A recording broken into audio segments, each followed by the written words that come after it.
రైతు రుణమాఫీ పూర్తి చేశామని ప్రభుత్వం చెప్తున్నటువంటి నేపథ్యంలో రైతులు మట్టుకు ఇంకా తమకు రుణమాఫీ జరగలేదని కలెక్టరేట్ కార్యాలయాల చుట్టూ ఎంఆర్ఓ ఆఫీసుల చుట్టూ తిరగాల్సినటువంటి దుస్థితి వచ్చింది.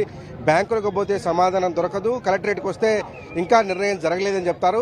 వాస్తవంగా క్షేత్రస్థాయిలో రైతుల పరిస్థితి ఏంది, రుణమాఫీకి సంబంధించినటువంటి అంశంలో నిజంగా ప్రభుత్వం చెప్తున్నట్టు పూర్తి స్థాయిలో రుణమాఫీ జరిగిందా లేదా అనే అంశాన్ని కొంతమంది రైతులు మనతో ఉన్నారు, వారిని అడిగి తెలిసినటువంటి ప్రయత్నం చేద్దాం. పెద్దమనిషి, అసలు రైతు రుణమాఫీ అయిపోయింది, ఇంకా మొత్తం చేసేసాము అని ప్రభుత్వం చెప్తుంది. మరి మీరేమో మాకు రుణమాఫీ కాలేదు సార్ అంటున్నారు. మీకు ఎంత రుణం ఉంది, నీ పేరేంది, అసలు ఏం జరుగుతుంది? నా పేరు నల్లమూత హనుమంతరావు అండి. మాది ఏరుపాలెం మండలం భీమారం. నాకు 2,50,000 ఉంది. అయితే మిగతా డబ్బులు కట్టితే మీ ఆస్తం అన్నారు. మళ్ళీ తుమ్మల నాగేశ్వరరావు గారు ఏమన్నంటే మామూలు మహాసభలకు వచ్చి ఆ పెచ్చు డబ్బుల్ని తర్వాత కడదు కానీ ఇప్పుడే మీరు కట్టబాకండి, కట్టిన తర్వాత మేము చెప్పినప్పుడు ఎదిగాని అన్నారు. ఇంతవరకు రూపాయి బళ్ళ మాకు రుణమాఫీ. కానీ మరి ప్రభుత్వం పక్క చెప్తుంది మొత్తం వేసేసినాం, రైతులందరూ సంతోషంగా ఉన్నారు, రుణమాఫీ అయిపోయింది అంటున్నారు. నిజమేనా? సంతోషంగా ఉంటే జిల్లా కలెక్టర్ ఆఫీస్ ముందు ధర్నా చేయడానికి ఎందుకు వస్తామండి? ఇంకా సగం మంది పైనే ఉన్నారు. రైతు బంధు ఇస్తానన్నారు. పోయిన గవర్నమెంట్ సంవత్సరానికి 2 సార్లు రైతు బంధు వచ్చింది. కేసీఆర్ గవర్నమెంట్ లో సంవత్సరానికి 2 సార్లు రైతు బంధు వచ్చిందండి. ఈ గవర్నమెంట్ సంవత్సరం దాటినా కూడా రైతు బంధు ఒకసారి కూడా వేయలేదు. అప్పుడు ఎలక్షన్లు కౌడు పడదని కేసీఆర్ ఇచ్చే డబ్బులు ఆఫ్ చేసి అయ్యే డబ్బులు మళ్ళీ తర్వాత వేశారు. వాళ్ళు వేసిన ఏం లేదు.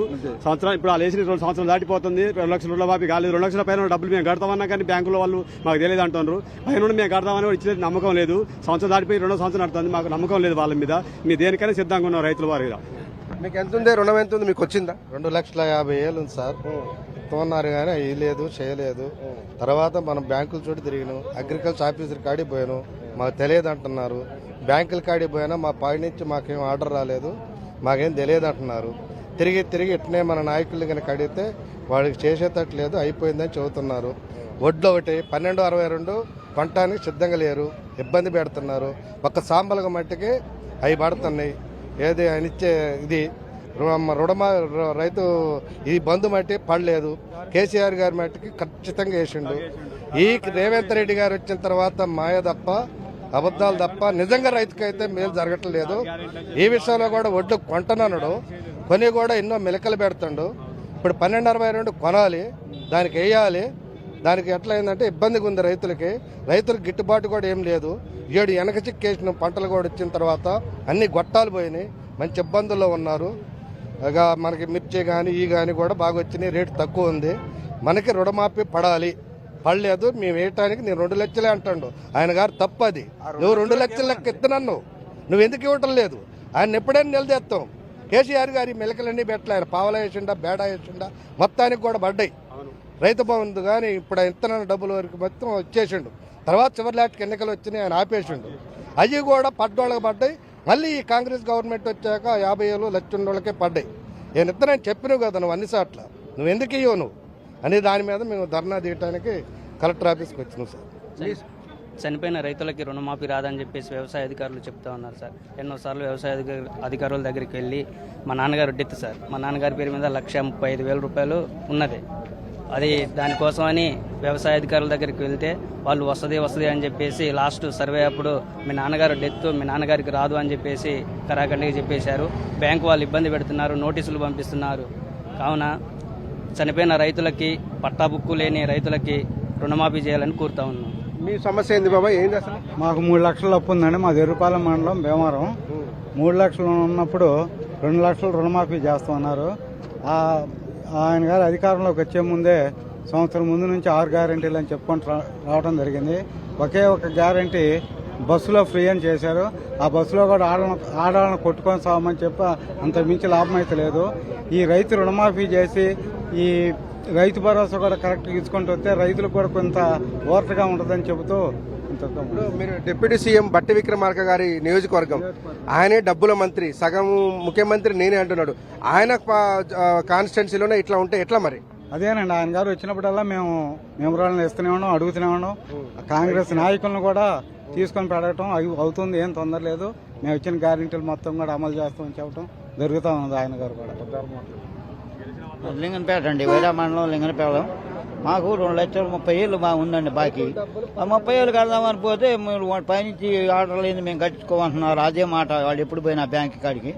ఇక అదే వాళ్ళు చెప్పేది, రెండో మాటే రావట్లేదు. మీరు కట్టమన్నప్పుడే కలిసి కానీ ఆగరాదండి అని ఆ బ్యాంక్ వాళ్ళు అంటున్నారు.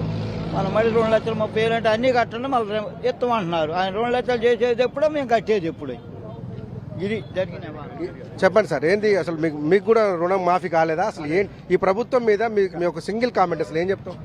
సింగిల్ కామెంట్ అంటే మా తిరుమలాపాలెం మండలం తాళ్ళ చెరువు తుళ్ళూరు నేస్తాను నేను. అయితే ఈ గత ప్రభుత్వం రైతుకు రుణం తిరుమలాపాలెం మండలం అంటే పాలేరు కాన్స్టిట్యున్సీ, మీకు మంత్రి పొంగులేటి శ్రీనివాసరెడ్డి గారు మీ కాన్స్టిట్యున్సీ రెవెన్యూ మంత్రి. ఒక బహుశా స్వతంత్రం వచ్చినాకనే ఈ జిల్లాకి ఇంతమంది 3 మంత్రులు రాలే. మొట్టమొదటిసారి ముగ్గురుగా 3 మంత్రులు ఉన్నారు.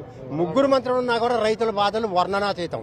అసలు లోన్ ఇచ్చేటప్పుడు పాస్బుక్ కుదవబెట్టుకొని లోన్ ఇచ్చిండు. కోట్ల విలువైన భూమికి వాడు ఇచ్చిన 1,00,000 2 లక్షలు ఇస్తే ఇప్పుడు మాఫీ చేయబోయేటవరకే రేషన్ కార్డుని పరిగణలో తీసుకుంటాడు. భూమిని తాకట్టు పెట్టుకుని తీసుకొని రేషన్ కార్డుని కుటుంబాన్ని మొత్తం పరిగణలో తీసుకొని మొత్తాన్ని కలిసి 4-5 లక్షలు ఉంటే మిగతా 2 లక్షలు మిగతా కడితేనే ఇతను. అంటే రుణానికిను రేషన్ కార్డుకి సంబంధం ఏంది? ఎంత దారుణంగా మోసం మోసినట్టు ఈ రైతుల్ని. అదేవిధంగా రైతు భరోసా అండి. గతంలో వాడు 2 ఒక ఎకరానికి 5,000 2 సార్లు ఇచ్చిండు. ఇప్పుడు ఖరీఫ్ అయిపోయింది, ఇక ఇప్పుడు మళ్ళీ సీజన్ స్టార్ట్ అయింది. ఇంతవరకు మళ్ళీ జనవరి అంటాడు, జనవరి 14 అంటాడు. జనవరి 14 అయిద్దాం మళ్ళీ బడ్జెట్ మార్చి బడ్జెట్ వస్తుందో తెలియటలే. కానీ రైతాంగాన్ని మాత్రం నిలువున ముంచింది ఈ ప్రభుత్వం. భవిష్యత్తులో 1 తారీఖు నుంచి మాత్రం రైతాంగ ఉద్యమాలు మాత్రం చాలా ఉధృతం చేయడానికి మాత్రం రైతులు సిద్ధంగా ఉన్నారని తెలియజేస్తున్నాం. ఏమంటారు బాబాయ్? ఇట్టనే ఉంటే మళ్ళీ వెళ్ళిపోతారు. కాంగ్రెస్ వాళ్ళు వెళ్ళిపోతారు. మళ్ళీ కేసీఆర్ ఇంకెవరో ఒకళ్ళు పుట్టుకొస్తారు. వాళ్ళ కోట్లు మట్టి పడితే వాళ్ళకి వేయడానికైతే సిద్ధంగా లేదు. ఇట్ట ఏడిపిస్తే మట్టి చాలా ఘోరంగా ఉంది. నువ్వు వేయకపోతే అసలే వేయపో. వేసినాడు నువ్వు ఇప్పుడు తలా ఒక 50,000 అయ్యి మాకు సంతోషం. వాళ్ళకి పెట్టి నువ్వు మాకు పెట్టలేదు, మాకు ఇబ్బంది లేదా? ఇవాళ అయినా పంటల మీద దిగుబడి లేదు, వర్షాలు లేక ఇబ్బందులు పడుతున్నాం, అన్నిటికీ ఇబ్బందులు పడుతున్నాం. మళ్ళీ వర్షాలు వస్తున్నాయి, గింజలు తడుతున్నాయి, వీటికి దిక్కు లేదు. 3 మంత్రులు కూడా రెడీగా ఉన్నారు, పుల్లాలు ఉన్నారు. ఏంటికి ఇది? రైతులకి వెళ్ళి చూడటం లేదు, రైతులకి వెళ్ళి జాలి లేదు. వాళ్ళేంటో వాళ్ళ వ్యవహారం ఏంటో వాళ్ళ కథ ఏందో చూసుకుంటున్నారు. రేవంత్ రెడ్డి గారు ఏమంటుండు, పొంగులేటి శ్రీనివాసరావు గారు ఉండు, ఆయన గారు శ్రీధర్ గారు ఉన్నాడు, మీకు కమిటీ వేసినాం. ఏంటికి నా బంధు మీద కమిటీ? రైతు అడుగుతుండే, రైతు కాడికి వచ్చే దిక్కు లేదు. రైతు 4 బట్టి గారు వస్తుండే, వచ్చి 10 మంది కాగానే ఎమ్మటే వెళ్ళిపోతుంటే అర్జెంట్ పని ఉందని మాయ చేసిపోవటం కూడా బట్టి గారిది న్యాయం కాదు. ఆయన ఇక్కడ మంచిగా మేమందరం కూడా అభిమానించిన బట్టి గారు అంటూ పేరుంది. దాన్ని ఇక్కడ రైతులకు డబ్బులు ఎత్తే ఆయనకి విలువ ఉంటుంది. రైతులకు డబ్బులు వేయకపోతే ఈసారి మొదలు కూడా గెలవడు, ఓడిపోవటానికి సిద్ధంగా ఉన్నాడు, ఓడియటానికి కూడా సిద్ధంగా ఉన్నాడు. అది రైతు ఆగ్రహం, ఆవేదన వ్యక్తం చేస్తున్నారు రైతులు. ఎందుకంటే గత ఏడాది కాలంగా రుణమాఫీ జరుగుతుందని చెప్పి ఆలోచించి ప్రభుత్వం పట్ల ఎదురు చూసినటువంటి రైతాంగానికి సర్వత్రా నిరసన, సర్వత్రా మోసం ఎదురవుతుందని బాధపడుతున్నారు. ఇదే రకంగా చేస్తే కాంగ్రెస్ కు పుట్టగత్తు లేకుండా పోతుందని కూడా రైతాంగంతో హెచ్చరిస్తుంది. జనవరి ఫిబ్రవరి తర్వాత రైతంతా రోడ్డు మీదకి వచ్చి ఆందోళన చేయబోతున్నట్టుగా కూడా రైతాంగం చెప్తుంది. విడుదల సాంస్కృతిక న్యూస్ ఖమ్మం నుంచి.